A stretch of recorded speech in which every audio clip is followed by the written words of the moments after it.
Can everyone see it? What's that? Okay. Can you see that? Yeah. Sure can. Great. Yep. All right. Oh, well, Right, we're good to go. Okay, welcome everyone. This is my version of the truth, although not fake news, I hope. So look, I'll just talk a little bit about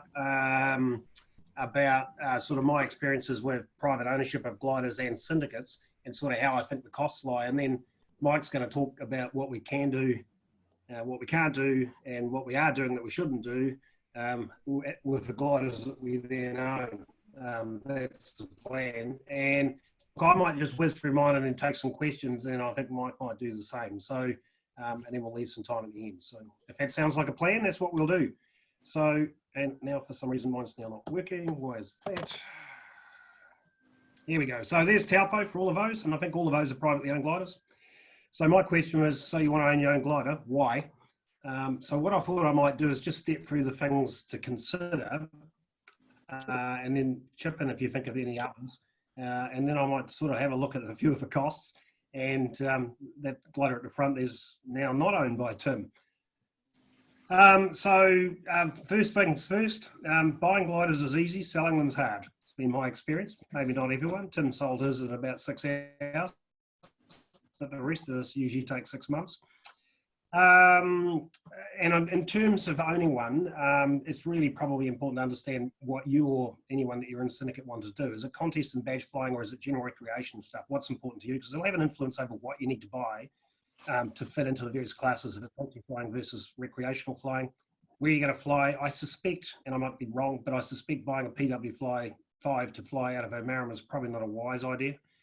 So that'll have an influence over what you buy. Do you like flying on your own? And that probably goes to recreational flying. If you're out there flying on a Tuesday, you are going to be on your own. So there's, think your way through that. How time poor are you? And that's linked into this one. Private ownership is great because you get to fly your own glider. But if you end up with a lot of time also spent flying club gliders and doing training, it actually gets really hard to do both. So just think about what that might mean. Some of us have moved out of doing a lot of club stuff really to allow time to do our own flying, but that could be seen as being slightly selfish, I guess. Do you like fiddling with stuff? And by that I mean instruments, I mean gliders. Mike, close your ears, and all those sort of bits and pieces that go with fixing dolly wheels and hangers, and so if you enjoy doing that sort of thing, owning gliders is great because it's just endless.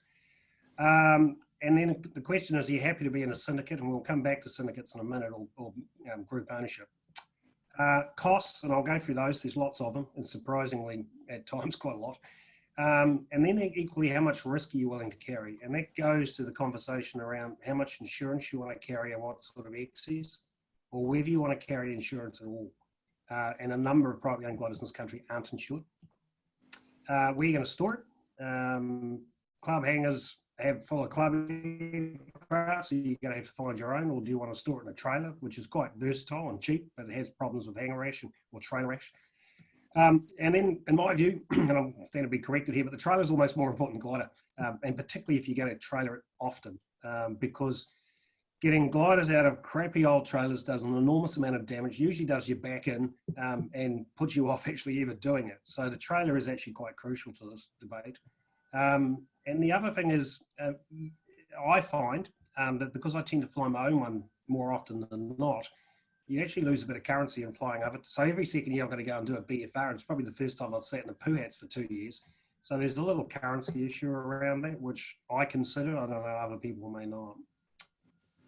And then there's the issue of new versus second hand, third hand, fourth hand, so on and so forth. So those are the sort of issues that I sort of think you need to think your way through. And I might pause. Has anyone got anything else they want to add to the list?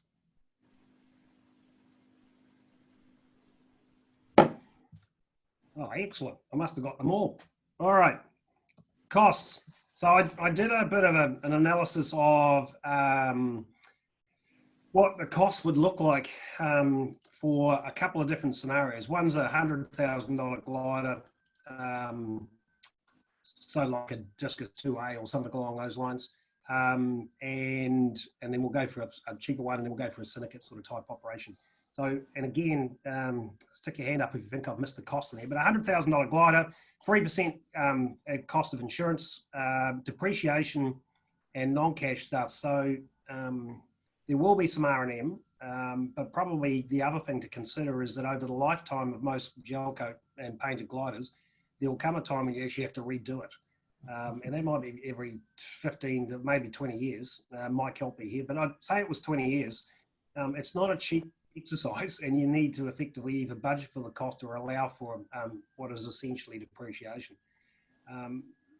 I've taken the view that if you spend typically if you spend on most modern gliders 100K now and sell it in 10 years, you're going to get close to that sort of money back if you've maintained it properly. But you are going to have some big expenses along the way in doing things like gel coat. The cost of annuals, if you put it in a hangar, there's a cost of the hangar, I guess that one. Warrant of fitness for your trailer, CAA want endless amounts of money, and upgrades to most of the software nowadays. There's usually subscriptions or upgrades to most of the software.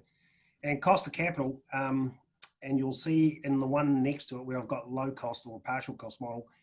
If you have to borrow the money in the current environment, weighted average cost of capital is about 5%. If the money's sitting in the bank, and you'll look at that column next to it, and you've got cash, it's earning about 1% at the moment. So in the first column, I've used cost of capital at about 5%. So that's about $15,000 a year. And if you break that down into a cost per minute of flying time, so for getting tows and club fees and stuff, at 50 hours, 100 hours, 150 hours, you can see what that works out in terms of a cost per flying minute. And all of those, in my view, are probably above what you're having to pay for a club glider in that column. You shift across to the other one, same glider, significant number of people don't insure it. And actually, when I think about it, they probably carry a third party in some extent, but essentially they don't insure the glider if it's written off. If you don't allow for the non-cash costs, in other words, redoing the paint job, that's going to save you a bit. Annuals will be the same. Leave it in your trailer. Don't pay a hangar rental. You're still going to have to get a warrant and those things. And if the cash is available, the cost of capital is low. You know, from a cash point of view on an annual basis, it's quite cheap. It's $5,000. And if you look down, certainly if you do 100 or 150 hours, it's going to be cheaper than flying club glider in most cases. So that's where I got to a $100,000 glider. Have I missed anything, anyone?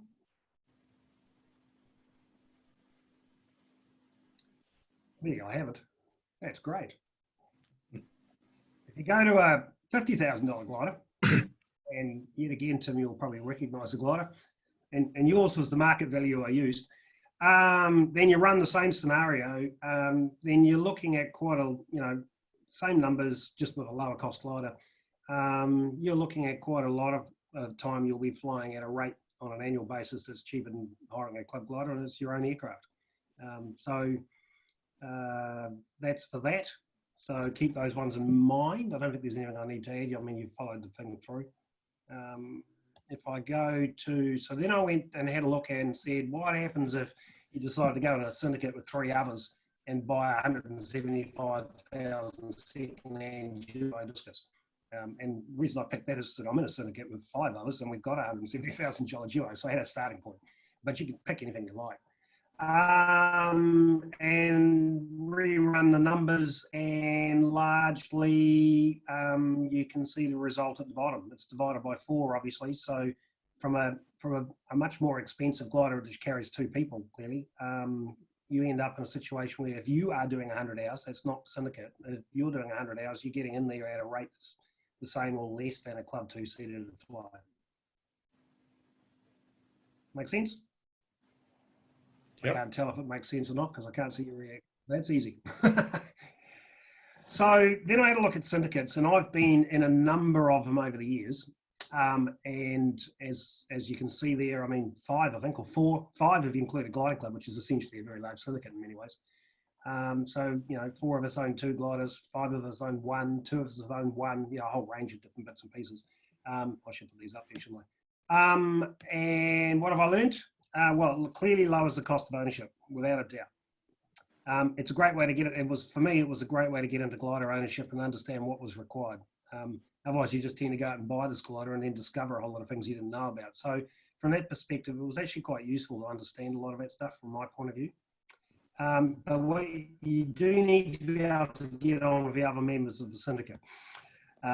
within reason. And the reason for that is the next one, which is that you'll have a whole lot of different, actually next two, you'll have a whole lot of different aspirations for either yourself and one other or yourself and four others around, whether people care that the gel coat's getting tired, or whether they want to upgrade the latest instruments, or whether they want to have a farm or not. And the other thing to consider is that everyone has a different view of risk, which goes to the level of insurance they're willing to carry, but also what they do and where they fly. And whilst you're highly likely to insure a syndicated glider, and I'll come to that in a minute, again, there is different risk profiles. Some of the members may not have a gold C, which might be a bit of a challenge to get into the old Shuttleworth syndicates sort of type arrangement. So all of those things need some thought. In my view, and it's only my view, if I own a glider with someone else, fundamentally I would insure it. And I guess I didn't really think about that much until I was in a syndicate with three others and we lost the glider and lost the pilot at the same time. And the whole process of paying out that pilot's partner rather than going and asking for money, which would have been the reverse case if we had no insurance, just made life so much easier. So in that scenario, I mean, it really brought home the fact that because we were insured, because the insurance company paid out, it made the whole process of dealing with the mess after the accident so much easier. So, I mean, that was my experience. So, have a written agreement, but for God's sake, don't get the lawyers involved, and try and keep it to one page or no one will understand it. And Steve Kerr is on this call, I think, and I think we've got a one-page agreement for the duo. But if it runs to more than 1 or 2 pages, no one will read the other stuff. So try and keep it as short and simple as possible. And I think that's probably fairly important. And no, I'm sorry, Dave. The duo agreement never actually got finalised, and it runs to about 4 pages. But yeah, it's pretty tidy, I think, pretty close to the simplest you can do for a multi-party syndicate. Yeah, I've always argued if we make the font size small, we probably can fit it on one page. Yeah, Dave, there isn't one at the moment. The one we drafted never really actually got through. It's always a difficulty when you have a big syndicate. It's always difficult. When I was writing this yesterday, I said, have we got an agreement or not? And I assume we did, but obviously we haven't. Even years ago we bought this thing, I think now. So anyway, look, my view is have a written agreement, even if it's reasonably informal in a sense, which is why personally I'd keep the lawyers away or they'll make it 25 pages long. And where the glider is based is important because it avoids any arguments around who's flying it from where and those. Well, at least have an understanding about where it's going to be based or how it's going to be based and all those sort of issues. So. Or if it's in a trailer. So any other learnings? Because there's a number of people on this call who are part of other syndicates as well as the one I'm involved in. Comments. Dave, Derek Wagstaff here. Just a quick one. I was and I agree with the written agreement thing. I was in a Cessna syndicate with 12 others, and that agreement was about 12 pages, 6 pages long, something like that. But critical, absolutely critical, because it outlined everything that you can and can't do, who can and can't fly it, how long you can fly it, taking it away, all that sort of jazz.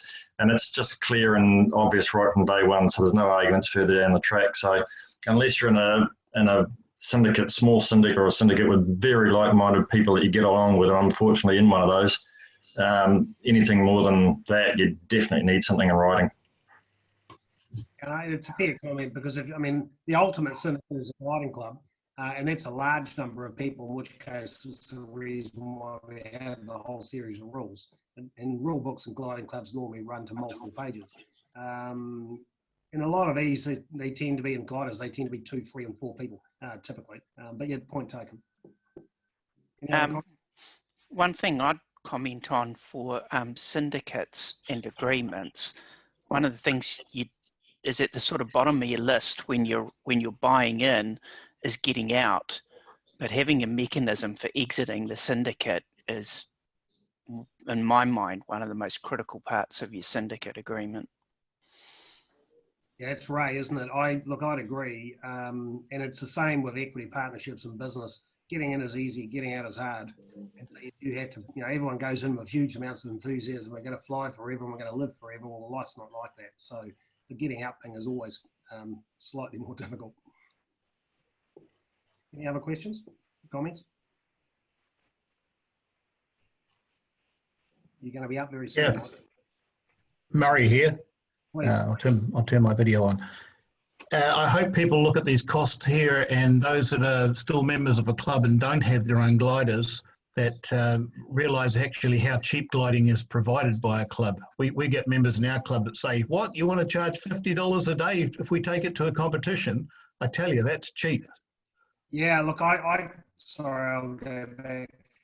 I couldn't agree more. I mean, it illustrates to me that for a club member who's doing 50 or 60 hours a year, that they're actually getting access to $1 a minute, if that's what it is, pretty cheaply. So, any other comments? I think though, if you really want to fly a glider and do well and progress and stay in the sport, I still think private ownership is the way to go. Just being able to get your glider out and fly it when you want to has a huge value attached to it.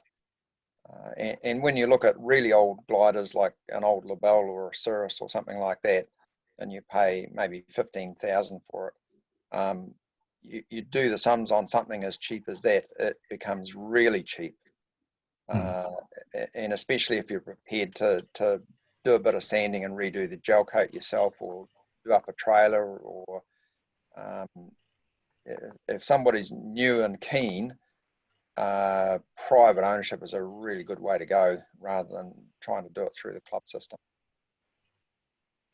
Yeah, it depends a lot on your club, doesn't it, in terms of the amount of aircraft they've got and access to what sort of aircraft that they have. But yeah, I tend to agree. Any other comments? There's a case there if you're looking, say, at a third share in something like a Discus 2A, you've got the complications of the syndicate. It might be worth considering something like a standard Cirrus for around 15,000, 20,000. You can own it on your own. You've got access to whenever you like. And also, if you've done a reasonable amount of flying and you can back yourself, you could go for third party only. Yeah, and certainly a glider at that sort of value, sub 30K, certainly third party would probably suit. Look, I mean, there's been a couple of, as I understand it, and correct me if I'm wrong, there's been a couple of syndicates sort of encouraged and set up, mostly out of youth glide or very close to it. And I think that's a great way of sort of making good use of a Cirrus or something along those lines. So it's not a huge capital investment. You get an opportunity to actually fiddle the stuff and get a chance to actually own an aircraft and understand how that works. Or doesn't. Yeah. I think, can you hear me okay? Yes.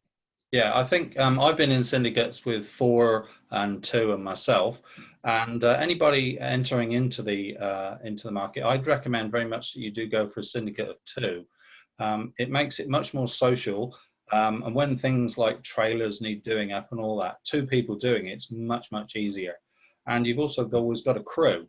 And it's quite simple to have an agreement with 2 people. You fly it on a Saturday, I'll fly it on a Sunday.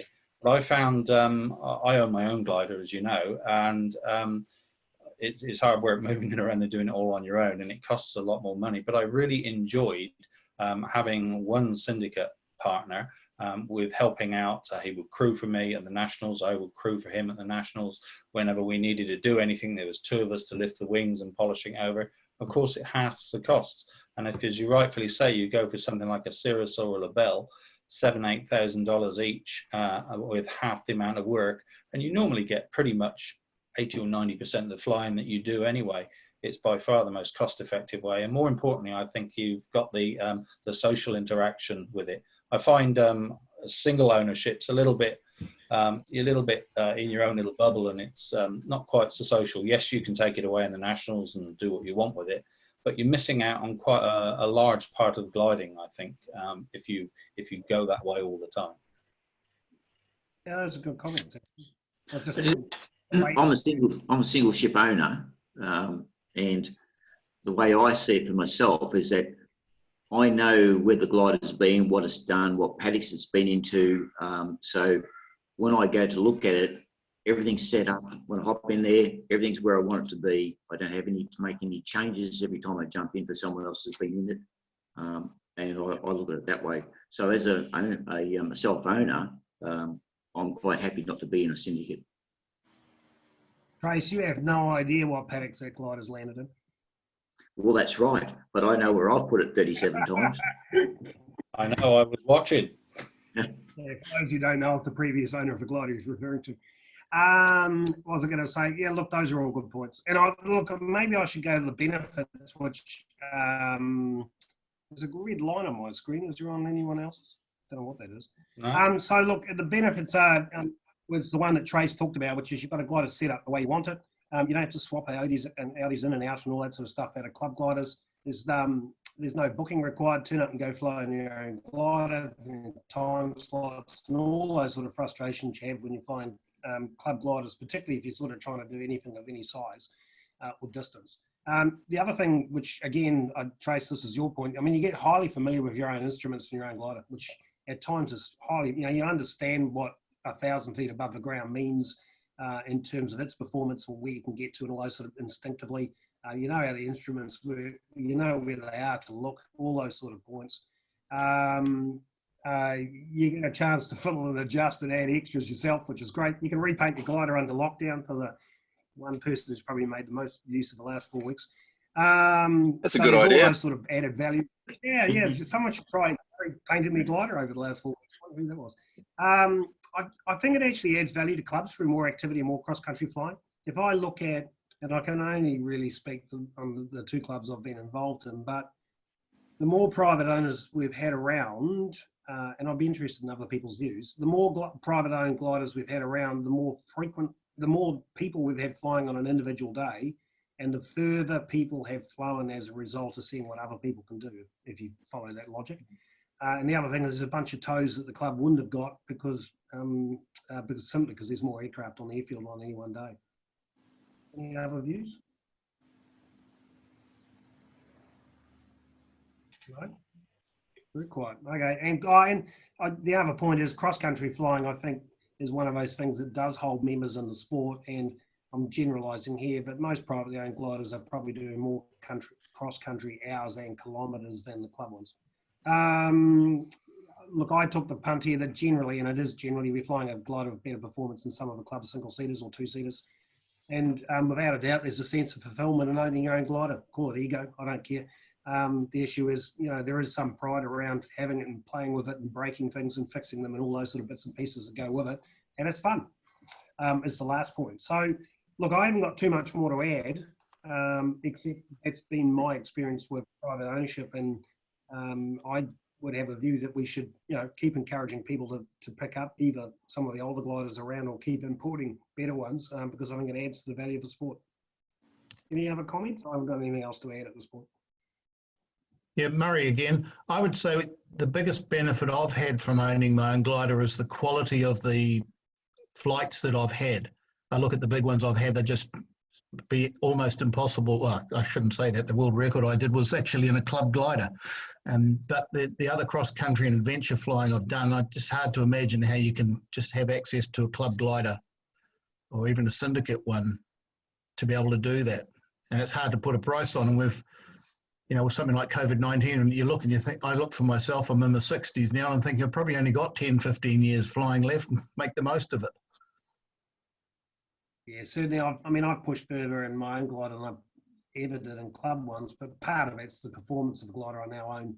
But the other thing is in the end, if you hit a post on an airstrip, I'll deal with it. You don't have to end up dealing with a club committee over why you're there and why you're flying so low and all those questions. So I probably shouldn't carry on down that track too far. Any other comments?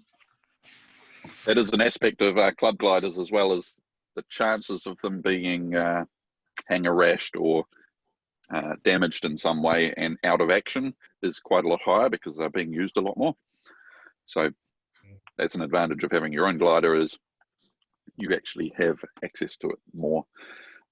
And that's one reason I got out of and bought my own glider initially, because our discus kept being out of action. Yep. But I don't think we should discourage club glider flying, because it's not everybody's cup of tea. There are a lot of costs involved in front of it, and you do miss out on the club aspect of it as well. But I understand. I remember when I started going cross country, I wanted to borrow the Yantar. This was years ago, and it wasn't available, so I ended up using my K6, and there was all the problems that go with it. But owning a glider is not everybody's cup of tea. And we certainly do want to encourage people to use the club gliders and to maintain our clubs. Certainly, if there's a whole club of private owners, it's not much of a club. Yeah. Yeah.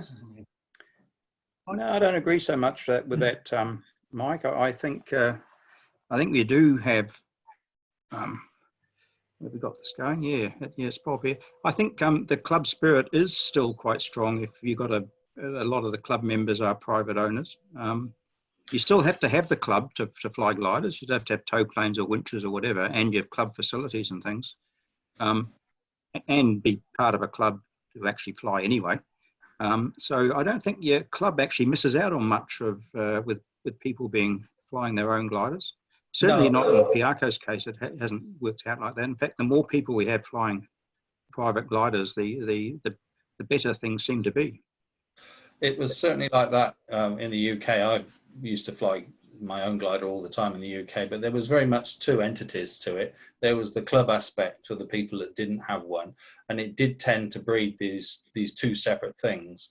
But I totally agree, having a whole bunch of people that go solo and get up there and jode each other on and let's do 300 a day. Yeah, that's really important. And I do actually miss that with the club that I fly at. But it's really important that we keep the club side of it going, because they're the people that feed into them. And there's plenty of gliders out there. There's lots of Cirrus's, Labelles, dare I say, a K6E.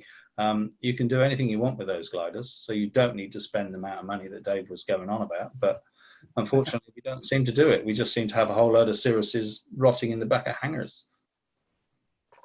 I think the great thing about having your own glider is on those really great days that we get occasionally, you have unlimited access and you're not standing in line or limited to a certain time for a club. Yeah, you can't put a price on that. I agree. And I'm not generalising here, but people become more time poor than they have cash for. It depends on your age and stage. And so if time is an issue, then you're going to get frustrated waiting for a 1 hour slot to fly the club's single seater, you know. But to be fair, clubs, the first 5 competitions I probably ever flew was in a club-owned PW5. And if it hadn't been for that, I may not have hung around in the sport. So, you know, there's a balance to be had in there somewhere. There's a balance, definitely. Look, yeah, I've got the other side of the coin with private ownership. If you're actually going to look at spending $20,000 on a glider, $20,000 is an awful lot of money you can spend on club gliders and gliding time. It's an access issue, I guess, Trace. You're paying for access. That's the big difference with some private ownership. You're paying for ease of access and the ability to get in there, and the rudder cables are where they left them, or you can leave it on the North Island and I can come and go. That's what you're paying for. That's right. I totally agree. And I love the access I have to mine, even though I'm on the western side of Australia at the moment. Are you really? Well, lucky you. Can't get out. Hey, look, I've just about chewed up the half hour, so I don't want to cut into Mike's time. So, look, just in summary, well, thanks for the comments. And there is a cost associated with owning them, and Mike's probably right. The provocation that maybe I pitched the purchase price a bit high may or may not be fair, but if you really want to buy a new one, they're getting close to 200,000 now, and I wasn't going to put that in there. But I think there is an opportunity, I think, for a whole bunch of aircraft that are sub $50,000 for multiple ownership, which will give people access to a whole lot of flying for a cost that's not that unreasonable, quite frankly. All right, Thanks, guys. I'll hand over to Mike. Thanks, Dave. Okay, morning guys from the South Island. Thanks a lot for that, Dave. I'm new to doing this Zooming thing, so I'll try and share my screen and see if you tell me if you get to see putting up.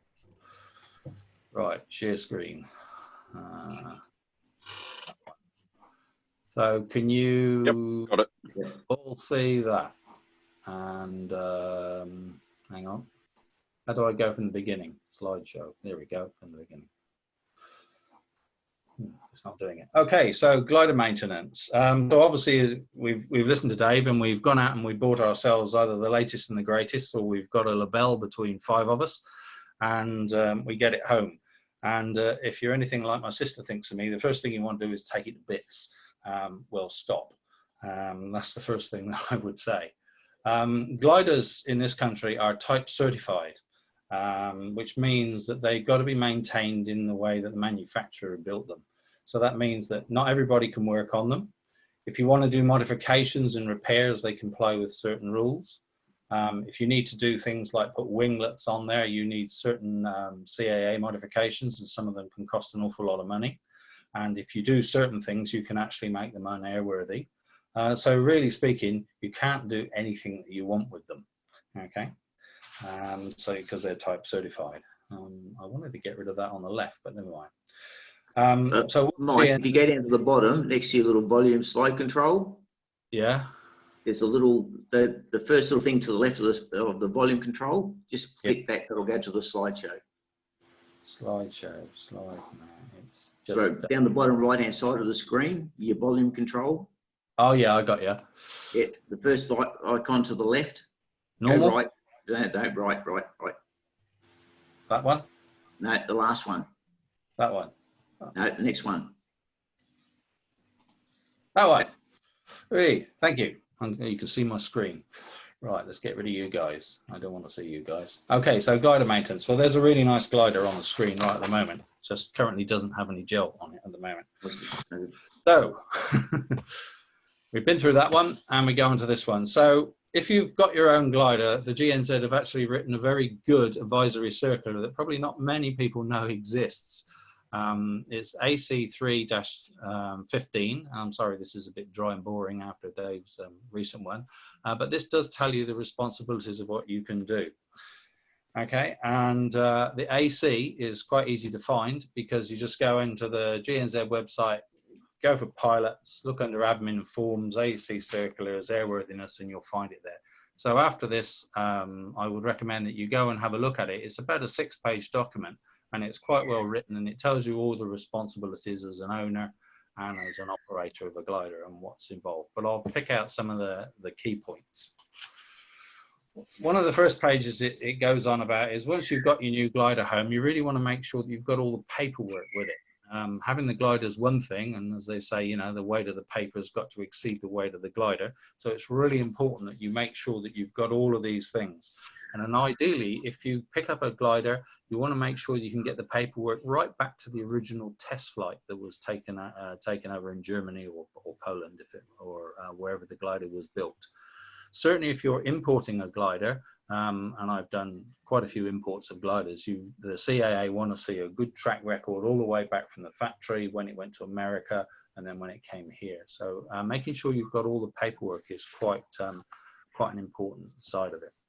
And so if we're going down there, you need to make sure you've got the flight manual. The flight manuals have got to be up to date as well. Several of the manufacturers update them free of charge on their website. Shemperth, you can download them. Schleicher and Grob, you've got to actually pay for them to be updated. But it's an airworthiness requirement that you actually have the latest flight manual and the latest maintenance manuals. So you need to make sure you've got that. You need to have your yellow DI book, your tech log, and inside there's your blue piece of paper. That's your certificate of release of service. Glider maintenance manual, which, as we just said, goes with the flight manual. And any maintenance sheets, any of the check sheets, any of the certificates, release certificates you get with parts, all of that should be in a nice big cardboard box when you get the glider. There's nothing like having good records. It makes it much easier to look back through and see any work that's been done. Okay, and of course the last thing on there is if you've bought the glider or you've in fact leased the glider, you must tell the CAA within 14 days of transfer. So even if you're not the owner of the glider, it's important that you still register with the CAA. That means if they have to raise an Airworthiness Directive or anything like that, then they know who to send it to. Okay, so that's an important thing to do. And if there's any doubts, then have a chat with one of the GNZ engineers. They should know all of this. Okay, so you've got it back home and you're wondering, you've got pilot maintenance and you're all itching to know what you can do. Well, you can actually do what the man in the photos do, and you can actually take the wings up. But the question is how much can you do? Well, in that AC, there is a list, and it's reproduced from the GNZ MOAP, and it tells you exactly what the owner-operator can do of their glider. And here's a briefing of what's in there. It's pretty old, as you can see, because if you look at item 1C, it starts talking about fabric patches and things like that. But there's two separate sides of the owner-operator maintenance that you can do. There's owner-operator maintenance where you have to sign it off and release the glider to service, which is a term. Basically, you're releasing it back to being airworthiness. And that's something that the owner can do with a current QGP certificate, okay? So all of the things on the screen at the moment are items that you can do without any requirement of a GNZ engineer, but you've got to go on to the first, I think it's the first or the second page inside the little DI book, and you've got to sign off that you've changed the main tire. You're allowed to do that. You can change the brake pads. Then it goes on about fabric patches. Okay, that's a little bit old, but some of us still fly around in the wooden gliders. But one of the key things is you're not allowed to do any repairs on any of the control surfaces. Okay, so that one's item 1C2. You're not allowed to do that. But if you knock a hole in the wing, you can put some speed tape over it and go flying tomorrow. No problem at all. Repainting, very applicable for a few of us doing this at the moment. You can restore damaged and worn painting, okay, but you cannot take the glider apart to do it. You can't take the rudder off and repaint it without an engineer doing it. You can repair a small chip or something on the rudder if it doesn't involve taking it off. So the key thing is if you can basically work on the glider while it's in one piece, you can do it. What you can do is if you break your undercarriage doors or something like that, yeah, you can fix those yourself. No need for an engineer to do that at all. Because as it says on one of the ones on there on the screen, you're allowed to do minor repairs to fairings and things like that. Also, item F, occasionally you get airworthiness directives that come out that say check it every 3 months or something along those lines, rudder cables or a particular bearing. And if you can do that without taking it apart or using any special tools, that's something that you as the pilot and the owner can do. You just need to write it in the DI book after you've done it. Okay, and anybody that's got powered aircraft, you're allowed to change the oil and the sparking plugs. Okay, so all of those parts of the owner-operator maintenance that you can do, which you must sign off in the logbook after you, not the logbook, the DI book after you've done it. The next part of the appendix is what you can do where you don't need to sign it off. And it's all fairly logical stuff. You can grease it, you can lubricate it, you can change the fuses, you can change the hydraulic oil, you can change roll equipment. Now, roll equipment is things like winglets. So you're allowed to fly with the winglets on or the winglets off. You're allowed to take the batteries in and out, which is kind of good, really. You're allowed to take the oxygen cylinders in or out. Okay, so there's a list there. This is all on that AC, and it's also all in the MOAP, which you can go and read after this. But that's the list of things that you can do quite happily without needing to sign anything. Okay, and that's all you can do. That's that as an owner operator is the limit of your ability to do it unless you have a GNZ class 2, class 3 or class 4 ticket. You can actually work on anything you want on the glider. You can splice the main spars if you wanted to. However, you must do it under the constant supervision of a certified glider engineer. That means he's standing behind you. That doesn't mean that you fix it, send him a picture from when you've done it from home and he says, yeah, that's all good. He has to be there, or she has to be there all the time with you. So it's not stopping you working on your glider. There's just some rules that are stating that if you do any work on your glider that's more than the previous 2 pages that we've just seen, then you have to have, you must be under constant supervision by a GNZ engineer. Are there any questions on that before I move on? That's good, total silence. Right, okay, so what's involved to maintain my glider? Okay, so sorry about that, Sorel, you're famous, your glider. So what you can do is, what we do is the GNZ as the TC2 maintenance schedule program. So most of you have seen this on your gliders. It's a 5-page check sheet, which is our maintenance program and is how we look after our gliders. It's approved by the CAA, so we're not allowed to change it without going through the CAA. And it's basically a checklist, a generic checklist that we go through and check the maintenance on the glider. On there, it also states as item 1.3 on there, we must also do the mandatory maintenance in the maintenance manual. So we can't just do the TC22 and forget the maintenance manual. When we get to 1.3, we've got to break out the maintenance manual, which needs to be the latest one, and then go through, and items like on an ASH 25, it says remove the rudder every year and check there's a little pulley up there. Now that isn't obviously in standard TC22, but that tells us to go and look at that.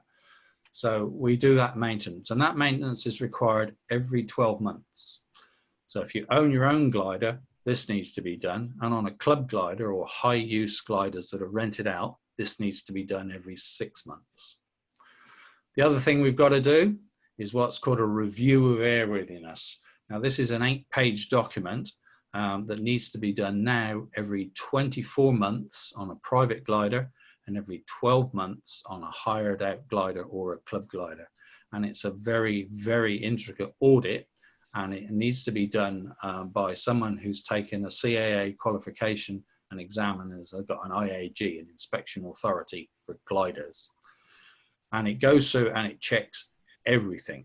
It checks that you've got the latest maintenance manual. It checks that you've got the latest flight manual. It checks that if you fixed something, that it's signed off in the yellow book.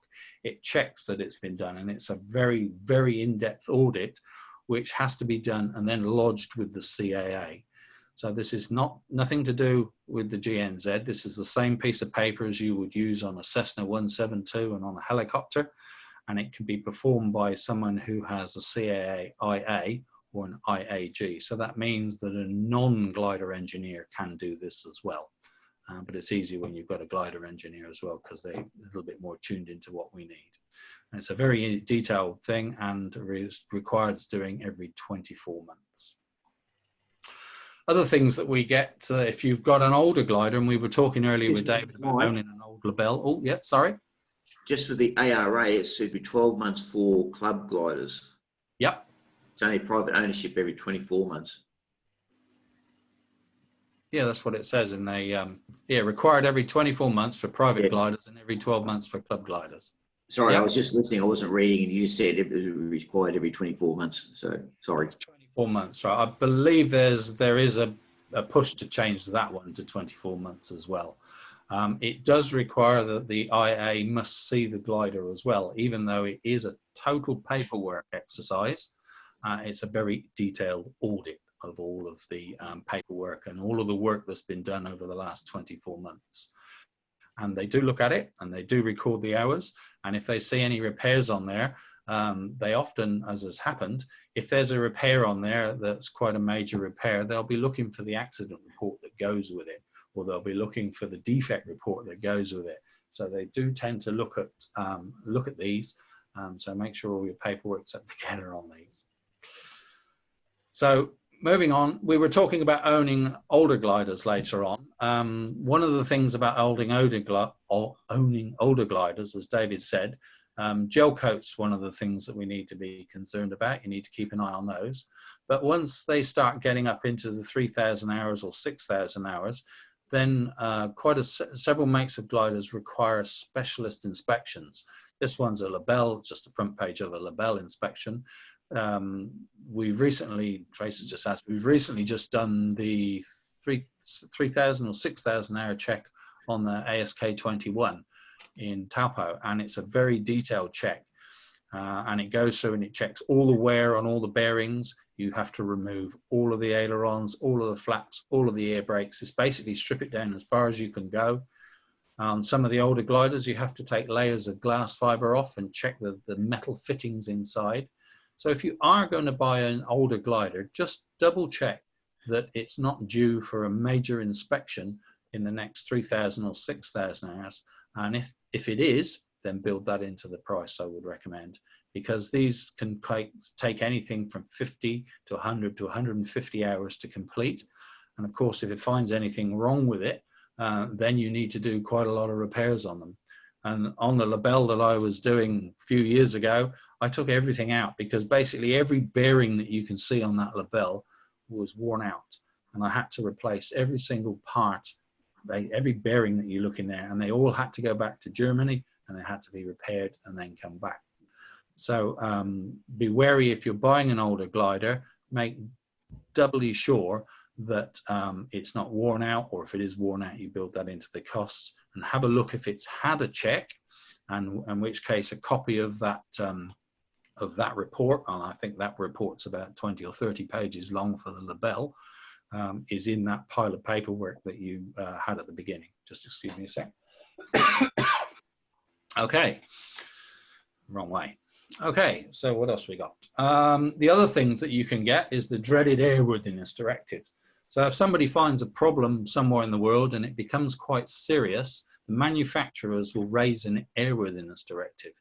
Now they get sent out to our CAA, and our CAA will lodge it on our website, and it's usually got a link. They used to copy them over lock, stock and barrel. Now they just put the link to it, and they say it's an EASA AD and it's 2020-0063. And if you go into the EASA website, it tells you all about it. But if you get one of these down here, they'll issue those for serious safety issues. So again, when you've bought a glider or you're thinking of buying a glider, make sure all of these have been done and carried out. A lot of them are checks. A lot of them, like in grobs, are replacement of spar spigots and things like that. So they can be very minor things to just check the rudder cables are not frayed, up to major holes cutting in the wings, or looking for things like this particular AD was because of that. There was a Ventus 2 in the UK, which they found that the flat control bearing had fallen to bits inside the wing, and it looked just like that. And on with modern gliders, where they're all sealed up with Mylar and all the rest of it, it's very difficult to get in to see these things. So that AD was to raise for that. So that was on a modern glider, a Ventus 2, and this was believed to be because of when the water ballast was coming out, it leaked back into the wing and it got rusty. That's the reason that they're issuing for it. But you get those come out, so nobody knows when they're going to come out. They can be quite simple things as to check, or they can be quite expensive, or they can be replaced, this push rod and bearing. They could require cutting a hole in the wing to get to it. In fact, this one does. So those sort of things are costs that may occur. What else have we got? ADs. Oh yeah, rusty bearings. Yeah. Okay. So you've got your glider home, and I heard a few interesting comments earlier. You want to add instruments. You want to stick a flarm in. You want to change this. You want to change that. If you go back to what I said at the beginning, this is a type certified airplane, and the reason it's type certified is to stop people fiddling and maintaining it willy-nilly as they want. It's not an experimental airplane. This is type certified, so it's got to be maintained in accordance with the instructions from the manufacturer and the CAA rules. So even if you want to stick a flarm in, there's a rule. Okay, I can hear all 36 of you falling off your chairs, I expect.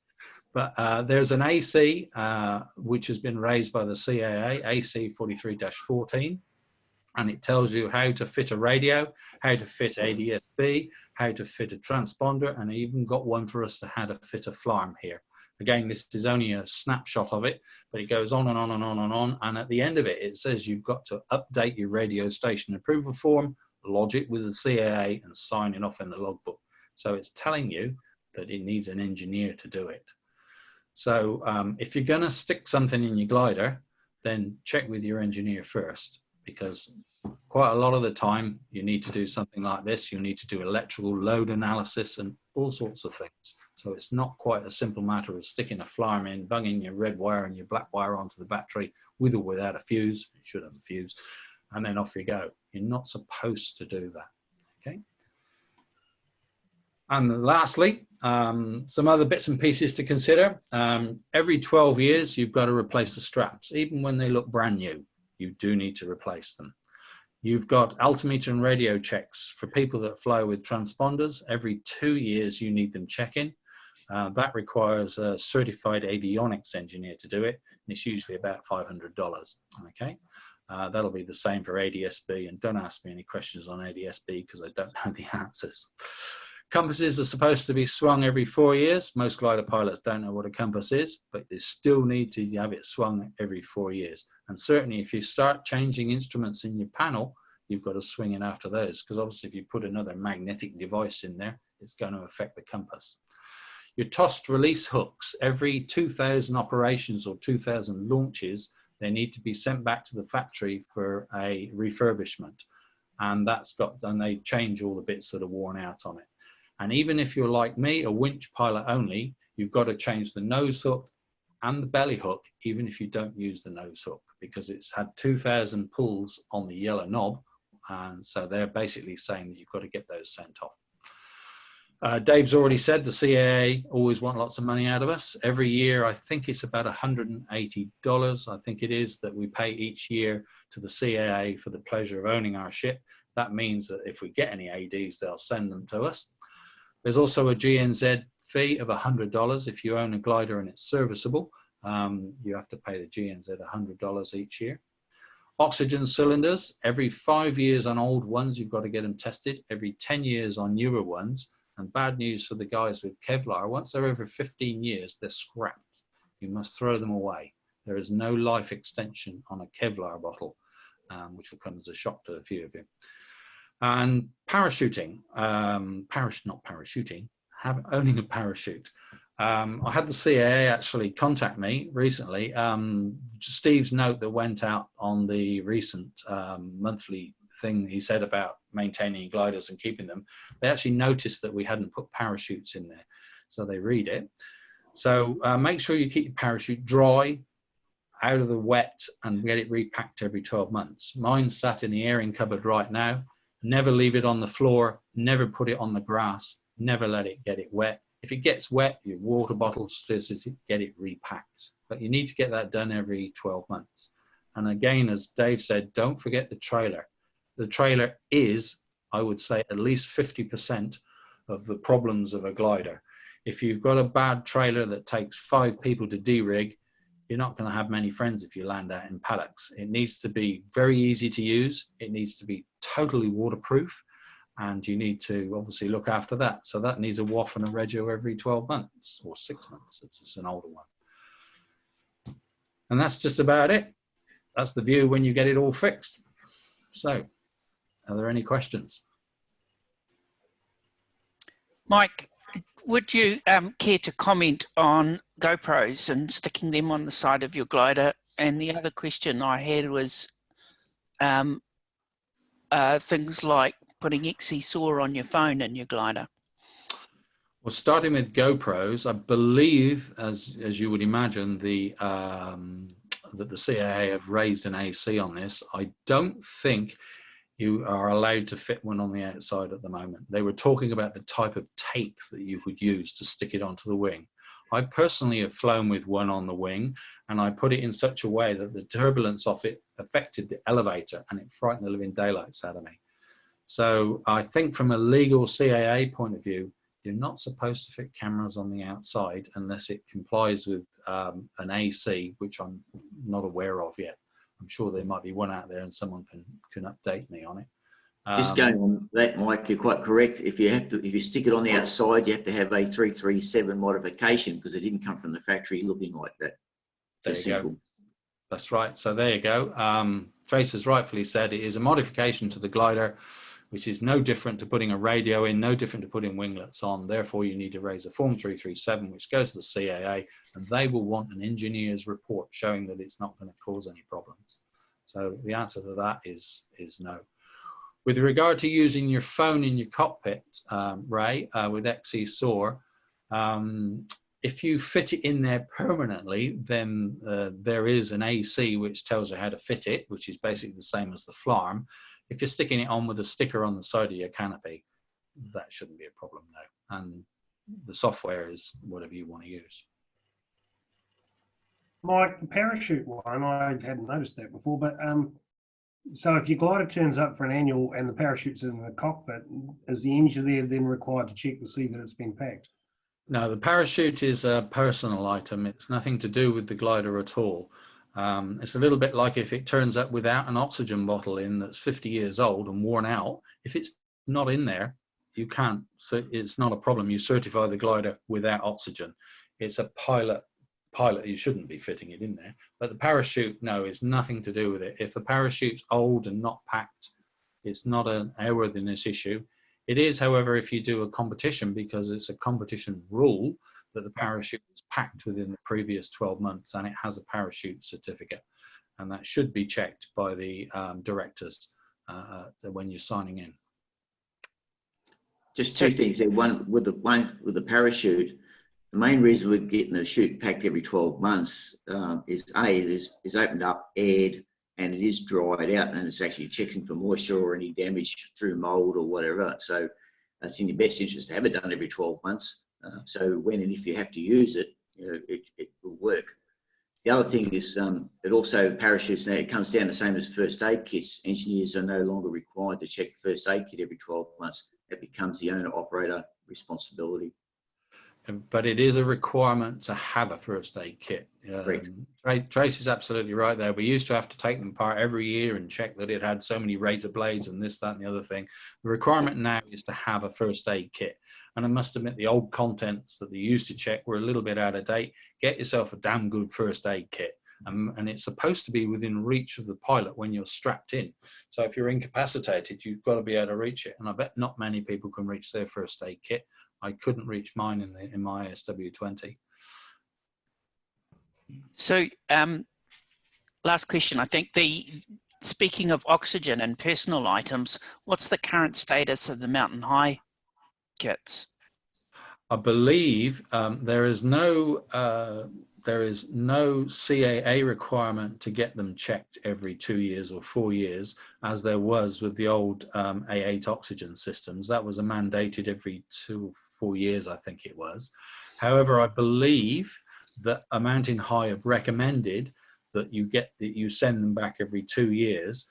And if you're using a piece of equipment like an EDS system, the CAA would require that you maintain it in accordance with the manufacturer's instructions. So if the manufacturer tells you to send it back to the factory and get it calibrated and checked every 2 years, then that's what you do need to do.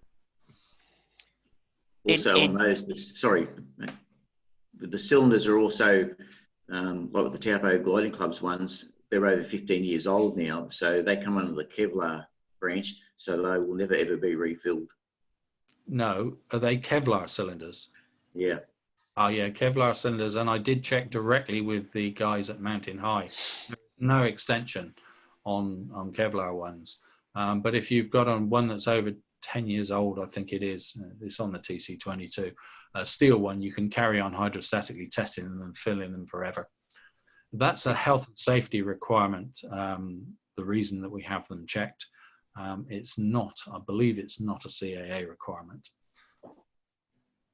Is there any reason you'd want to buy a Kevlar cylinder instead of a steel one? Not now. I think there's. It was an eye opener to me. I found out about it about 3 or 4 months ago. That the Kevlar ones are scrapped at the end of 15 years, which raised a few eyebrows because I look after a few gliders that got Kevlar ones in. No, you have to throw. You cannot reuse. You cannot use them. You cannot get them refilled, and you cannot use them. You can still use them up until, but you just can't get them retested. They won't retest them. So if your oxygen's in there already and you don't use it for another 5 years, it's still right to use. You just can't get it refilled or retested. I haven't checked. If Trace has read that, then that's correct. The fire guys are the same with their SCBAs for the fire brigade and that with their Kevlar cylinders. Once it comes under the same thing because of the it hasn't got the expansion contraction properties of steel or aluminium, and that's why they've got a life expectancy, and that's it. Yeah, that's what I was told as well, Trace. And it was all, if your O2 is still in there as mine is, you can still use it up until the day you drain it dry, and then you've got to chuck it out after that. And yeah, it is a testing expansion issue. Stretches and destroys the fibres, and the spun Kevlar doesn't like it. I think they more originated from the NASA days when they were doing some really high pressure 10,000 psi spun things for NASA and all that sort of jazz, but it was sort of sexy at the time and seemed quite clever and nice and light, but they do have a lifespan, so your alloy or steel bottles are much more preferable. Yeah, and an alloy bottle is really quite light. I've got a small alloy bottle and it weighs 2 kilograms, 2.7 kilos. So I would personally go for an alloy bottle if you were going to purchase any new ones. Are there any other queries on what you've got to do as an owner of a glider on a maintenance issue? What happens if you lose your maintenance logbook? I've seen a few cases where people have. I'm in a syndicate in the K8, and we lost our logbook, a couple of our logbooks, and they just disappeared. So, what happens? It's quite a serious thing. I believe you have to write to the CAA and tell them all about it. I know I look after one glider that's got a logbook missing, and it just says in the first page of the new logbook, it says, carried over from past logbook lost. It's quite an important thing to look after. You're not allowed to fly with the logbooks in your glider, and look after them and keep them somewhere pretty safe. They're really important documents. I don't know what will be required if you lost it. I know if you lose your C of A ticket, which we thought we did on one of our club gliders, that was an enormous amount of trouble with the CAA, because they had to prove that we'd lost it, and to issue a new one. So look after your documents. It's really important to be able to keep an eye on all of those all the past history. Mine got stolen out of a car. Well, the car got nicked and they had all that stuff in it. And it's the glider you've got now, Trace. And I know. enormous amount of bloody effort to get the whole lot reinstated. Don't go that. Avoid that if you can. Yeah, look after. It's probably worth photographing them as a backup. Do you recommend that? Go through and just photograph all the pages? Anything to back up. I mean, when the CAA talked to me about my glider records, some of you yesterday saw that my glider records are on this PC and they're all locked out. The first question they asked me was, how often do you back that up? They were very keen on making sure that my records, when I was personally audited by the CAA, was backed up. So I do. Yeah, so I would suggest everyone photographs all their logbooks and your personal logbooks too. So you keep that if you lose your logbook. I think the logbooks were found in the end, but it was it was a couple of years further down the track. Well, there's one glider that I look after that the logbook's disappearing, and it had a massive accident during that logbook, and I don't know what was done to it. I know it was broken in half. But there's we can't find the information on it. I found the accident report on the CAA website, but there's no logbook explaining what was done. Magic.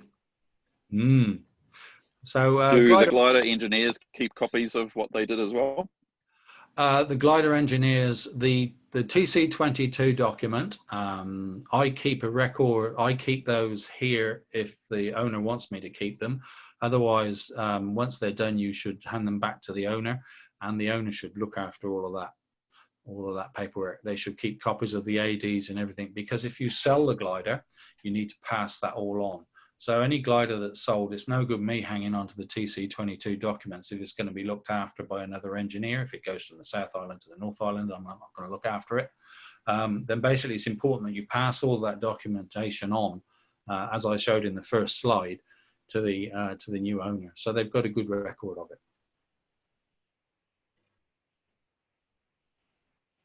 Just with that, Tim, I personally keep all the records that I've done on every glider. I actually have a hard copy and also have it on the computer as well. And the owner, where I do it, they get a copy of it. I do. I mean, with modern technology now, I just get my phone out and I just take a photograph of the release to service document or the entry that I put into the logbook, and I've got a copy of it as well. But yeah, owning a glider, the maintenance is quite an onerous task, and it's really important that you don't just buy one and then rip it to bits. Just double check with the engineer what you're allowed to do. But just as a final thing, you can do anything you want on it, but you just got to make sure you're doing it under the supervision. Otherwise, they'll go and they'll say, well, who fitted that? And then it's instantly grounded. So you just got to be a bit cautious. Just like to add one more thing, I think for engineers who are going to do a supplemental or an annual inspection, it's nice if the glider's actually been vacuumed out and all the shit's removed out of the cockpit and it's actually been washed, which you're not fighting through cow shit or everything else to have a look at things. We fly off of a sheep paddock. So as soon as we go to level 3, I might be able to get one, but level 2, I can get some more. So I'm dreading them coming back. I've got 4 gliders to come back as soon as I can get out of here. Any other questions on wood gliders, maintenance on wood gliders or anything along those lines? No? Silence. Just with wood gliders, Mike, because the resins and glues have all changed over the years, is there an update for what can be used on them? What I'm currently doing at the moment, this is one of the problems that we've got. Because the gliders are type certified, you have to have what's called acceptable, I'm sorry, Trace knows the answer to this, but you have to have acceptable technical data to do any repairs. So if you've got a K6, as Ray has and I used to have, and you punch a hole in the fuselage, you've got to have an acceptable repair scheme. And to do that, it's either got to be issued by the factory or it's got to be issued by an engineer that's approved by the CAA system, by the CAA. So in glues and bits and pieces like that, a lot of the glues that they built the gliders with now are not available anymore, and we actually don't have acceptable technical data for using modern glues. So repairing wooden gliders is quite a nightmare at the moment. However, what I'm trying to do is get the Australian system accepted in this country, where they actually call up the standard repairs to gliders, which was written by the BGA. And although that's got old glues in there, there's also a subsection of the new Araldite glues that we're allowed to use. So I'm trying to work with the CAA to allow us to use the Australian system, which allows us to use different glues. Otherwise, at the moment, you are supposed to use what the glider was made with. Okay. Yeah, it's quite a minefield. Sorry. Hey, Mike, I was just reading through the advisory circular 3/16 about the TC22s, but I noticed that was last revised in 2015. You know, are these things being brought up to date with the new glider technology and in terms of battery engines and jets and exactly what I asked some months ago. We imported at Nelson. We imported a LAC, a Fez, and when you went through the TC22 and you looked at this Fez with a 320 amp main fuse and all of the other bits that these electrical gliders have got in there, you're thinking, well, this doesn't cover that. So the answer is, and I did touch base with Max on it. So they really don't cover the modern type of gliders, and it is an approved maintenance scheme, so I'm not allowed to fiddle with it or change it without authority from the CAA. And it's my job as the National Airworthiness Officer to update it and put it forward to the CAA at great cost, at $280 an hour they spend to look at anything, to add these sort of things in there. And I've already started asking all the engineers, and any of you out there engineers might have seen an email from me talking about how often we should remove the controls and things like that. So I'm starting to look at updating some of the ways that we look after gliders, because you're right, it's 2016, it's issue 16 I think was the last rev that it had on there. Remember that that is a generic checklist, and as I said, item 1.3 on the TC22 says look in the glider's maintenance manual and do what it says in there. So that sort of covers it there by saying you go down to 1.3 and then you get your Schemperth discus manual out and then you start going through that. So it's covered a little bit like that. What about radio approvals? I know CAA approved radio list, I think, was last done in 2002, you know, so you buy a new radio, is it approved? You basically, all I've done in those, because I put a radio, I can't remember which one it was, in a glider, and it wasn't on that list. And all I did was I just sent the information into the CAA, and because if you looked on there, it was certain an EASA level that it was, and I just sent it in just saying, this is approved to EASA, whatever the spec was, and they didn't say anything. But you're right, that list was updated in 2000, and most radios are newer than that nowadays. But if you fit a radio, a bit like I did with the Flarm, there's a whole section on how to fit a radio, and it's about 3 or 4 pages long. It's not a matter of just chucking it in there. If you put it in there and you've got to change the wiring, then it's considered a modification, and you've got to send all that stuff to the CAA.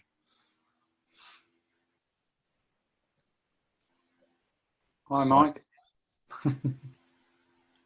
Bit tired, are we, mate? Me or Derek? Derek. Oh. All that lifting of wings. I've had to explain previously this is a standard Jantar position, so I'm just practicing. Actually, quick one for you, Mike. When you talk about a lot of these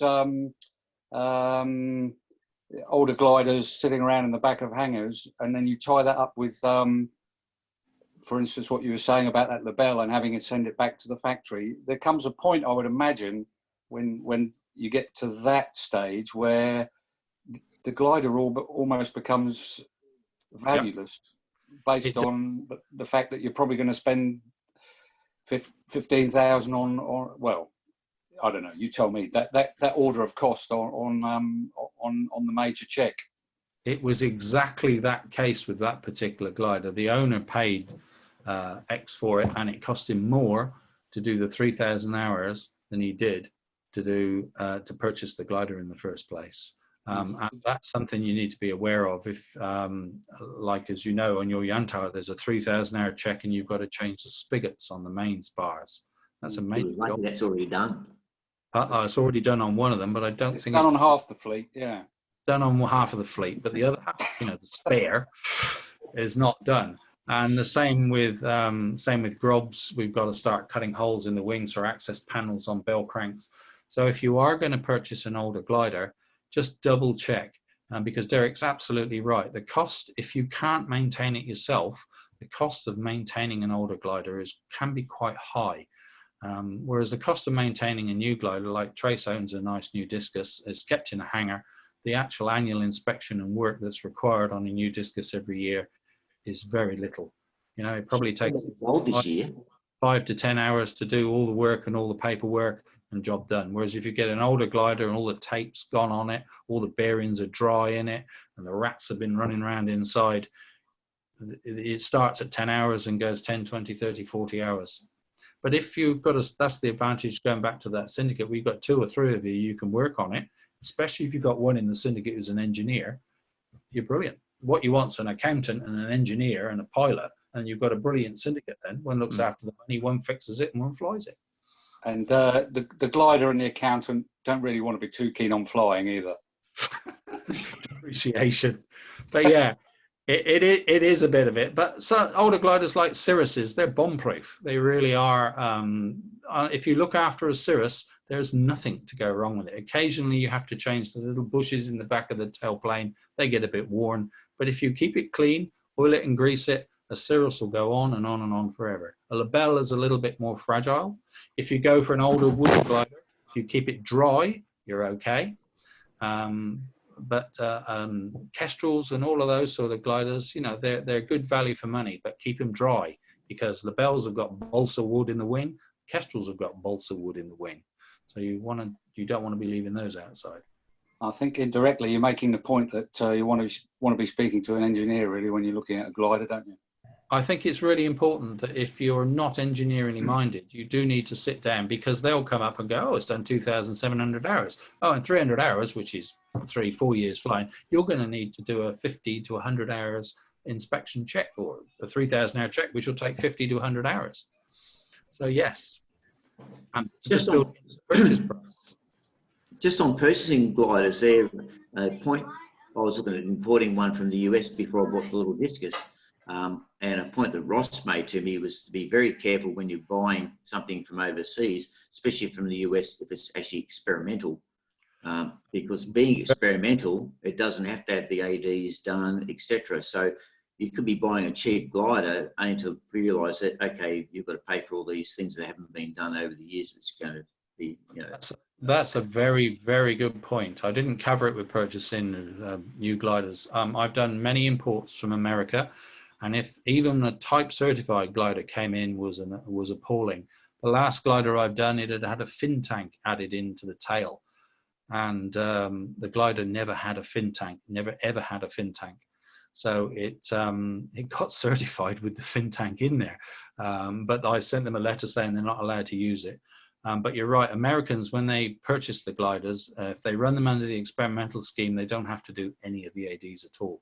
So be very cautious if you're purchasing something from there. Preferably buy one that's been type certified and buy it with an export C of A, which is like the airworthiness review of airworthiness that I went through.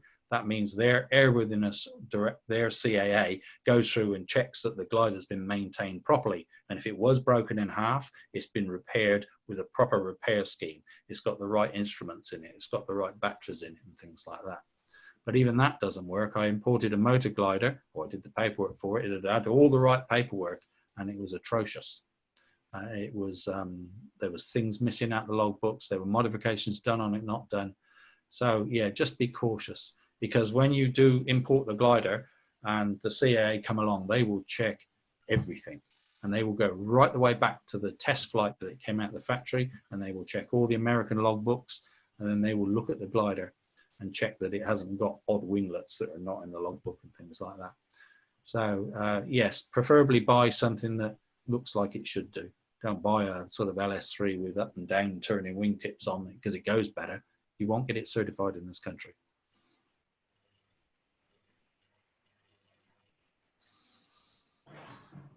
Blimey. Still got 45 of you. That's a good thing. Okay. So how are we going, everyone? Do we want to carry on discussing, or shall we finish things up? My lord. Right? All right. So I hope everyone's enjoyed it. Next week we haven't got anything particularly scheduled yet, but I'm thinking along the lines. We've had a couple of requests from people wanting to know about task flying, and particularly from people that haven't done too many badges before. So how to go about planning a badge flight and a task. And I was thinking something along going through what's in the sporting code for everyone. There might be a few ins and outs for even experienced people in that. So I'm just sort of scratching my head a bit, thinking about who might be an expert in that particular line, and I'll be collaring them this week. But nevertheless, we'll have something next week if everyone's keen to have another one. We'll probably go back to 11 o'clock. Terry Delore might be available. Oh, yeah. Okay. He's not doing much at the moment. Murray's an OO, isn't he? Yeah, I wasn't thinking about world record flights particularly, but, you know, I guess. Yeah, flights of 50 to 300 Ks, not 3,000 Ks is probably the mark. Terry gave a good wee talk to us at the Canterbury Gliding Club not too long ago. Sat down with us at a table and asked everyone what they would like to achieve, and gave a really good talk about setting out to achieve those from 50K to 300K goals. Oh, let's see. I'll tell you what, Carl, would you like to have a word with Terry sometime this week or early this week, and just let me know what he can and can't do, and we'll see if we can tee him up for next Saturday. Due to catch up with him, so yeah, Bob Gray, right? Okay. Yeah, or through Tim or through Piako Club or something. You'll catch me. Yeah, I thought of it last week as well about mentioning Terry's availability, but I'll just check with him and see what he's up to. Eh? Yeah, that'd be good. Thank you. Cool.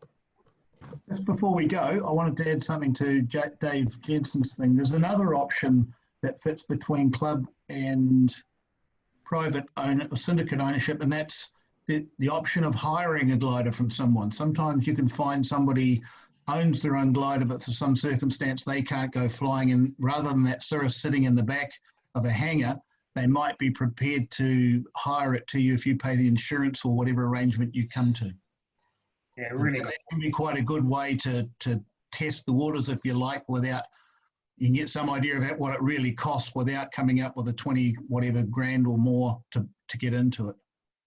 Yeah, really, really good idea. And I can think of an ASW20 that's been sitting in a hangar at Matamata for 2 or 3 years now, not flown. Yeah, great idea. I've got a great deal here. There's an ASW17 in Auckland that I know about that won't cost you anything to get into. You won't get any flying, but you'll get all the other benefits like rigging and de-rigging. So if you're interested, we need 8 of them.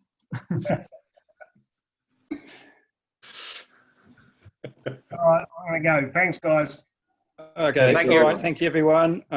We'll put a notice out, and we'll see you all next week. Cool. Thanks, everyone. Cheers, guys. Thanks very much.